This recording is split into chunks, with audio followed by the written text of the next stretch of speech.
Now, in the last video, what we went off and did is we got all our seam lines, our join lines for our air intakes, you know, pretty much sort of nicely oozed and glued in to minimize on all that sort of gaps and having to fill and sand in such a hard to reach place getting down there. Now all I've gone off and done is sort of got some sanding sticks and stuff and just lightly sanded just in there. I haven't had to do much at all, but to kind of take it to the next level and just to make sure we get rid of all these sort of little gaps and stuff, we can go off and use a technique where we add paint but thick. Right, so what we need to do for this is close off our rear end just there. As you can see, I've already sort of done that side just there. Hopefully you can see not really any gap going on at all with that. So we'll start off with some nice big what is that, the 16mm or the 18mm? So it's the 18mm. You know, put a nice bit of tape around this. We want to sort of really try and seal this off, right?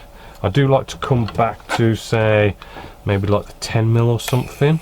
Nice big piece of that, and then just sort of wrap it around the sides just to make sure we're not going to get any of this paint coming out the other end. Because what we're simply going to do here is I like to use Vallejo's 71001 white. I like to use this one for the fact that, well, for a start, I mean, it comes into a nice sort of dropper bottle as well, which is going to be good for this technique.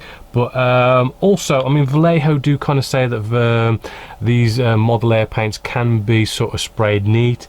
I wouldn't say that's quite so much. I mean, you can for a bit, but then your airbrush does get clogged up. But maybe a little bit of thinners to it, and it's you know, it's a good one to spray. But it's kind of got that nice thickness that does this job quite nicely compared to all the other brands out there. So all we're going to do, right, is we're just going to start to just pour in this paint. Now I've already shaken this off camera. I've done it off camera because you want to shake it and leave it for a couple of minutes, right, just so as you can kind of minimize the bubbles, right, as much as you can. Although I won't worry about them too much. You are going to see a bit. Now you're going to sort of try, and what you want to try and do is maneuver this around to sort of get all those little bits maybe coming down there.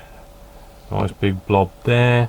But what I like to do as well is try and sort of tip it up a bit off camera there, sorry. Try and tip it up so it does come back, so you can sort of see that paint just sort of coming back, right? And then we just try and sort of move it around the edges just to make sure we get everything all round. And hopefully you can see it does eventually get to where everything is, and we've literally kind of just moved that around and got everything done in there. Now you can go off. I do like to use maybe my thumb quickly before it kind of dries.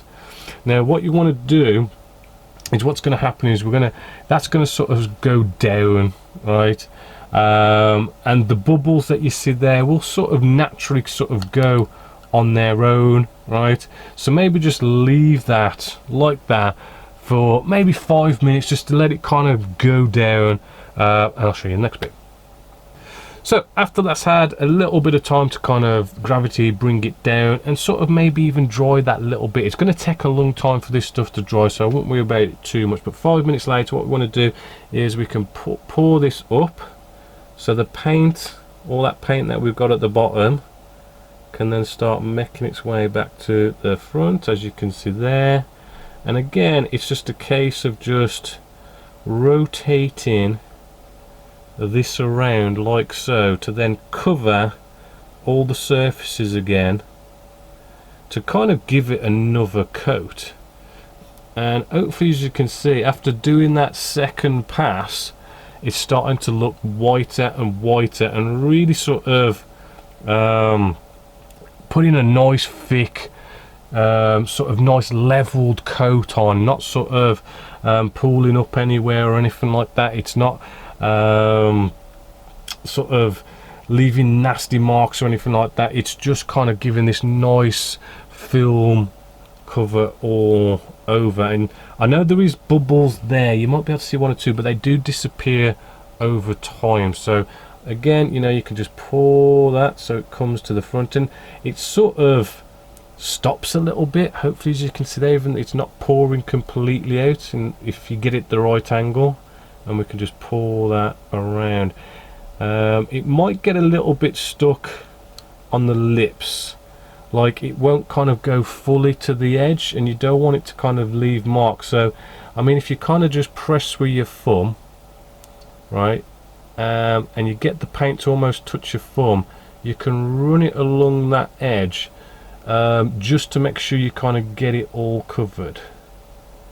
Right, and as you can see, just running that around, all good. Again, what we'll do is we'll put that down, let it all just sink to the bottom, leave it 5 minutes, and do it again. You might have to do this about 5 or 6 times, but you kind of get it going around quite nicely. You'll know when to stop, because it really finds the paint finds it quite hard to flow down our little air intake here and come to the front. Then it's kind of probably got a bit too dry, and maybe leave it at that. That's when you want to sort of stop.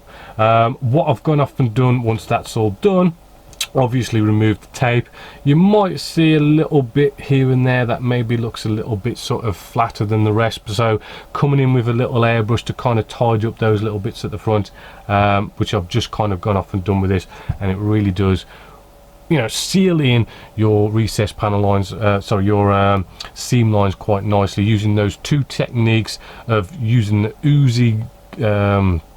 oozy plastic and the glue just to ooze it all out and kind of get rid of the gaps, and then you use that paintbrush just to kind of smooth it all out, a little bit of a sand in there, and then this paint technique, and you really do kind of save yourself a lot of heartache trying to fill gaps, trying to sand them and everything. The only downside to this, as I say, is, you know, it is a bit of a drying process when it comes to the plastic side, where it's all oozed out, as well as the paint itself in here. Now, I mean, you're probably going to want to leave that probably a day or two for that to kind of dry to an extent that you can start moving along with it. I've got one of our pieces just here, so you can sort of see, you know, down our air intake there, which is looking all nice and seamless, which is what we are after. So hopefully that has helped you with your seam lines and your problems when it comes to things like